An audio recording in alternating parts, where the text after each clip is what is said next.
আজকেও বৃষ্টিটা হব হব করে হলো না, তাই না? বেশ গরমও আছে। আর সন্ধেবেলায় এই গরম থাকলে না আমি আর চাটা খেতে ভালো লাগে না। তো চটপট একটু লস্যি বানিয়ে নিই। তো লস্যিটাকে আজ একটু অন্যরকম করে করব, সেটা হচ্ছে কেসার লস্যি। টক দই লাগছে, আর দুধে একটু কেশর ভিজিয়ে রেখেছি। আর লাগছে ওই ড্রাই ফ্রুটস একটু হাতের কাছে যা ছিল, মানে ওই একটু কাঠবাদাম, মানে আমন্ড, আর হচ্ছে কিশমিশ। আর অবশ্যই একটু চিনি তো লাগছেই। ভীষণ সিম্পল প্রসেস, বাড়িতে হঠাৎ করে কেউ চলে এলেও চটপট বানিয়ে দেওয়া যায়।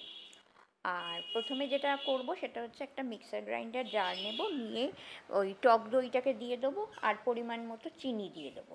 আর যে বাটিতে টক দইটা ছিল ওটাতে ধুয়ে সামান্য একটু জল দিয়ে দেবো।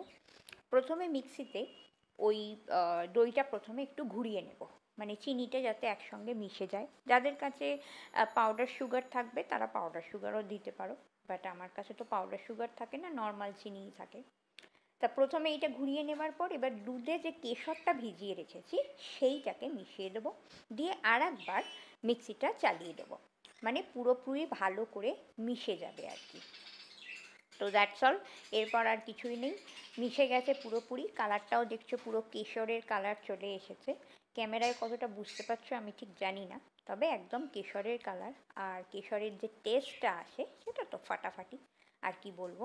এবার ওপর থেকে একটু ড্রাই ফ্রুটস, এছাড়াও তোমাদের কাছে যদি কাজু বাদাম দিতে পারো, পেস্তা দিতে পারো, আরও অনেক কিছুই দিতে পারো, তবে আমার হাতের কাছে ওই কিশমিশ আর আমন্ড ছিল, ওইটাই দিয়ে দিলাম। তো চলো, এরপর তোমরা এটা ফ্রিজে রেখে দিতে পারো, একটু ঠান্ডা ঠান্ডাও খেতে পারো। আর না হলে আমার মতো এই কম ঠান্ডাও খাওয়া যায়, কোনো অসুবিধে নেই। বাবলগুলো খুব সুন্দর এসেছে, মানে ওই খাওয়ার সময় একটা গোঁপ তৈরি হয় না, ওই খেতে যাবার সময়, চুমুক দেওয়ার সময়। তো চলো, আপাতত টাটা। রেসিপিটা ভালো লাগলে অবশ্যই জানিও।